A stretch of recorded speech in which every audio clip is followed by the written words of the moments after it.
Nesta aula, nós vamos trabalhar com o tipo textual narrativo. Nós vamos falar, então, da narração. Quais são as características desse tipo textual? Qual é a função da narração? Então, vejam, na página 118, vocês encontram a definição e função desse tipo textual.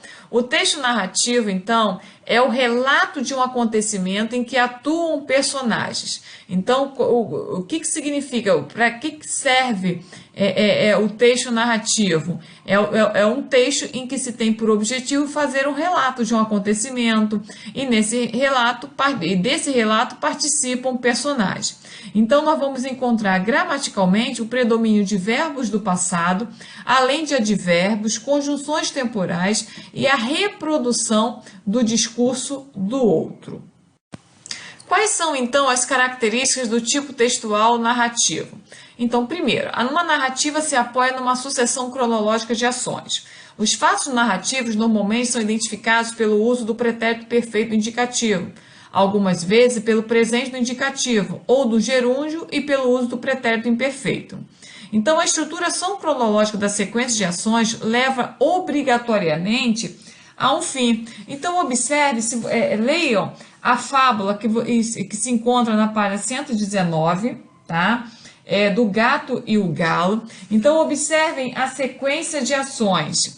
Primeira ação, um gato morto de fome capturou um galo. Segunda ação, o gato acusou o galo de causar aborrecimentos aos homens com o seu canto.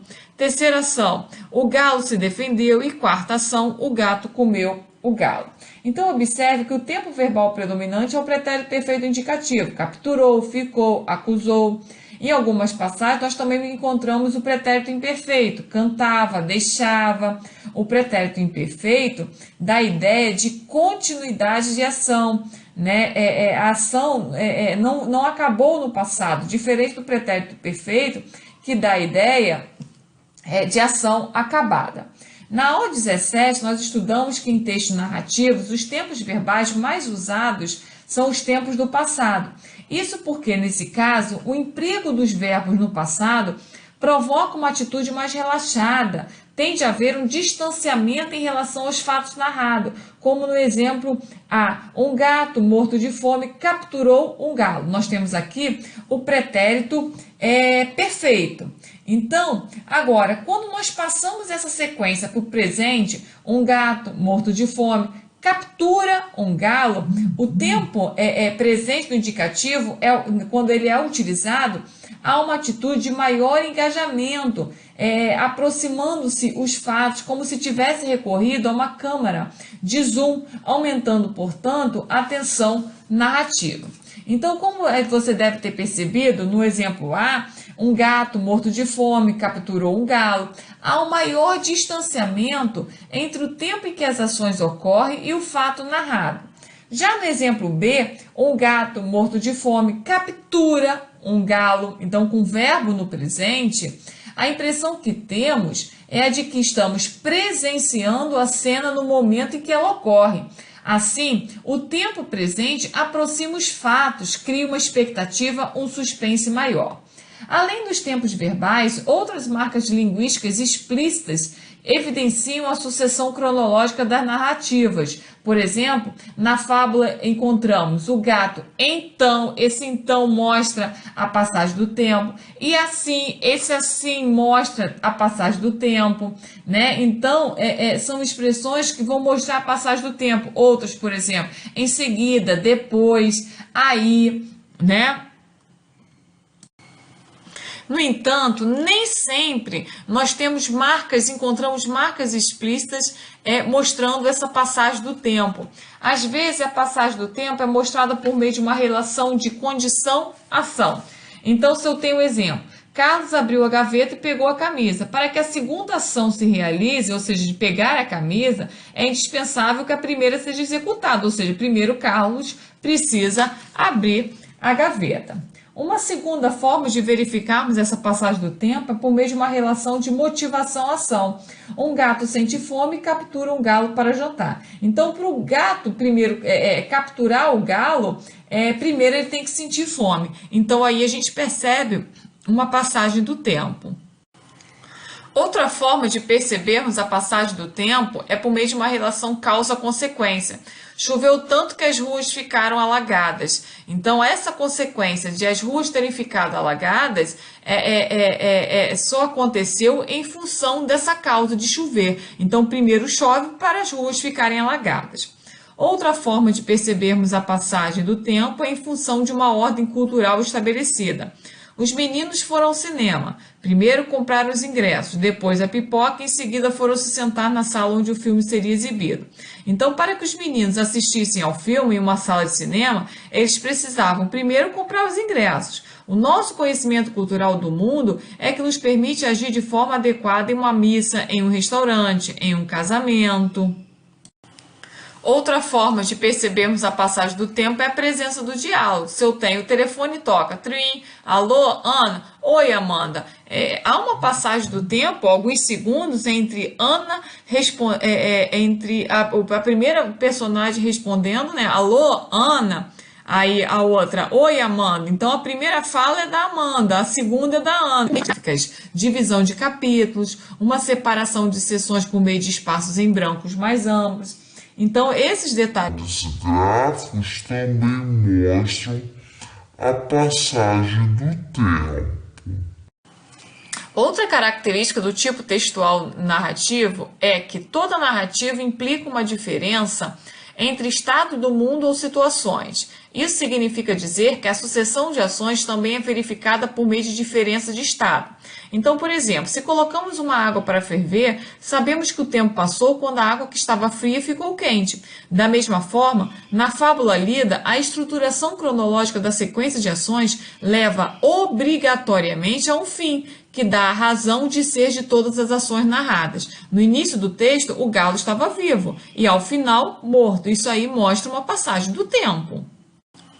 Outra característica da narração é que toda narrativa apresenta uma intriga, um problema, um conflito a ser resolvido. Então, no texto que nós lemos, na fábula, um gato faminto capturou um galo e daí teve vontade de devorar a presa. Assim, comer o galo seria a forma de resolver o problema que era matar a fome. A quarta e última característica da narrativa é que toda narrativa deve apresentar uma integração de ações. Então, essa característica diz respeito à coerência do texto. Se excluirmos, por exemplo, o segundo parágrafo do texto, em que o gato faz uma acusação ao galo, o terceiro parágrafo em que o galo se defende não fará sentido. Se não há acusação, não haverá defesa. Então, as ações dentro de uma narrativa, elas precisam apresentar coerência, precisam estar integradas a fim de que toda narrativa seja um todo coeso e coerente. Nas páginas 125 e 126, nós temos um trecho de um conto de Dalton Trevisan e a partir desse trecho desse conto vocês vão responder a algumas perguntas.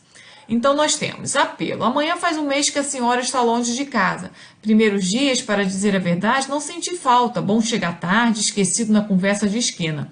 Não foi ausência por uma semana. O batom ainda no lenço, o prato na mesa por engano, a imagem de relance no espelho. Com os dias, senhora, o leite pela primeira vez coalhou.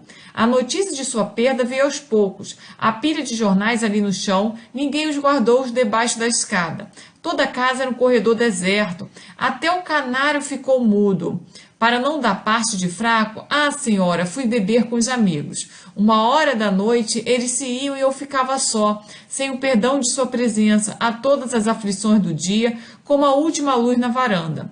E comecei a sentir falta das primeiras brigas, por causa do tempero da salada, o meu jeito de querer bem. Acaso é saudade, senhora? Não tenho botão na camisa, calço a meia furada, que fim levou o saca-rolhos? Nenhum de nós sabe, sem a senhora, conversar com os outros. Venha para casa, senhora, por favor. Na página 126, vocês encontram um link que permite que vocês acessem o texto na íntegra. Aqui nós no livro nós não reproduzimos o texto inteiro por questões de direitos autorais e por questão de espaço, mas vale a pena fazer a leitura de todo o conto. Leiam o conto inteiro, é muito interessante. Então aqui O próprio título, apelo, é o apelo de um homem que o homem faz para que a mulher, chamada de senhora, retorne para casa.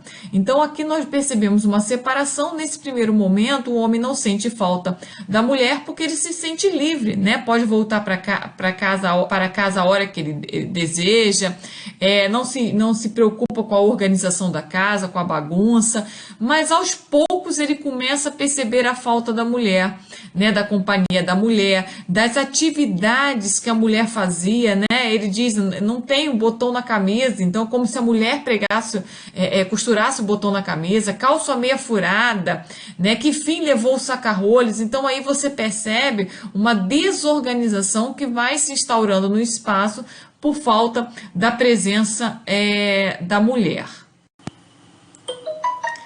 Então, após a leitura do conto, eu recomendo a leitura na íntegra do conto, vocês vão responder as seguintes questões. Por que podemos afirmar que o texto é narrativo?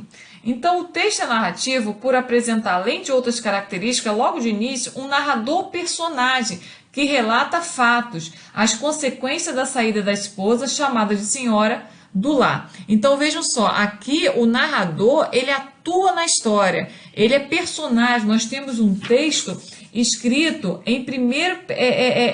na primeira pessoa. Logo no início nós temos lá, primeiros dias, para dizer a verdade, não senti falta. Quem? Eu. É um narrador personagem que conta a história.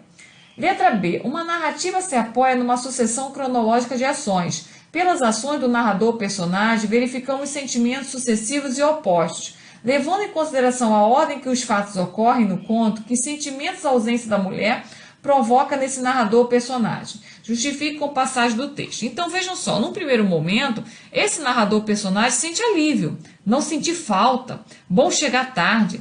Porém, com a passagem do tempo, começa a sentir saudade.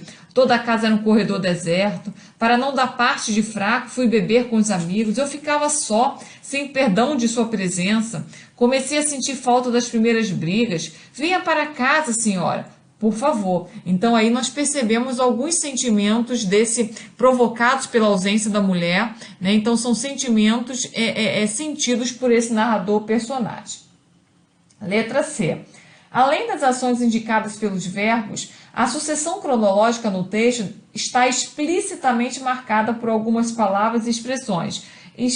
Copie algumas. Então nós temos algumas expressões, amanhã, primeiros dias, com os dias, que são expressões que mostram explicitamente a passagem do tempo. Letra D. Toda narrativa apresenta um conflito, uma intriga. Identifique o conflito da narrativa levando em consideração o título do texto, que é o apelo, né? Então, o título do texto gira em torno, como o título sugere, de um apelo do narrador para que sua mulher, a senhora, retorne ao lar. Depois de perdê-la, é que o marido sente a sua falta. E a última questão, a letra E. Nos segundo, terceiro e quarto parágrafos do texto, há o predomínio de formas verbais no pretérito perfeito indicativo. Já o quinto e último parágrafo é iniciado com verbos no presente do indicativo. Essa mudança não acontece por acaso. Explique em que medida essa alteração no tempo verbal contribui para intensificar a situação em que se encontra o narrador-personagem. Então vejam só. Nos segundo, terceiro e quarto parágrafo, esse narrador-personagem toma consciência da perda da esposa e relata fatos que acontecem por causa dessa ausência. Então ele diz que o leite pela primeira vez coalhou, a notícia de sua perda veio aos poucos, ninguém guardou os jornais debaixo da escada. Então a mulher executava várias ações dentro de casa. Até o canário ficou mudo, fui beber com os amigos. Então nesses parágrafos há um distanciamento em relação aos fatos narrados. Porém, com o passar do tempo, a ausência da esposa é sentida com mais intensidade pelo narrador. Então, para aproximar os fatos e evidenciar a situação de total abandono e solidão, no último parágrafo, os verbos aparecem no presente do indicativo. Não tem o botão na camisa, calço a meia furada, nenhum de nós sabe. Então aí o uso do presente intensifica essa saudade, essa ausência da mulher dentro da casa.